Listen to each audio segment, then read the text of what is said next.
Ukweli ni kwamba siku itaisha. Uamue kuitumia vizuri au uamue kuitumia vibaya, siku itaisha. Lakini kitu kimoja ambacho nakuhakikishia ni kwamba hii siku, kuna siku utaijutia au kuna siku utaifurahia. Na majuto yatatokana na namna ambavyo utakavyoitumia hii siku. Ukiitumia vibaya, kuna siku utakuja kuijutia hii siku.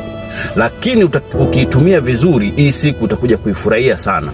Watu wengi unawaona huko mtaani, unawaona kama vile wamekosea njia. Sio kwamba wamekosea njia, kuna namna walikosea kutumia siku zao za nyuma. Watu wengi wanazeeka, alafu wanakuja kushtuka wakiwa wamestaafu, ndio wanakumbuka shuka, wanataka kufanya vitu wakati wakiwa wazee. Acha kung'ang'ania kufanya kitu kimoja kwa miaka mingi sana.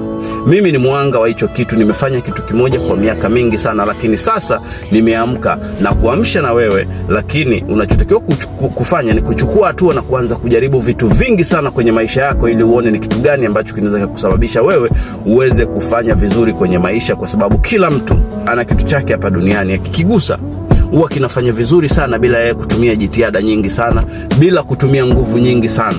Kama hautaki kusurvive, unataka ukija kufika miaka 55, ukifika wakati wa kustaafu uwe vizuri, unatakiwa uanze kupambana kufanya vitu vingi sana kwenye maisha yako sasa hivi, ili utakapofika huo wakati, basi wewe uwe ni mtu ambaye utakuwa unajua nini cha kufanya, utajua vitu gani ambavyo usifanye, vitu gani ufanye. Na ukiwa unajaribu vitu vingi sana, kuna wakati utastambo au utajikwaa kwenye kile ambacho ndio kitu chako.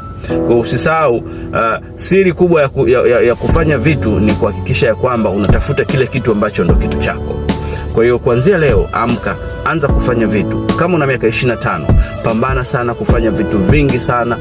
Faili haraka, shindwa haraka, anguka haraka na unyanyuke haraka, uanze kukimbizana na kitu kingine.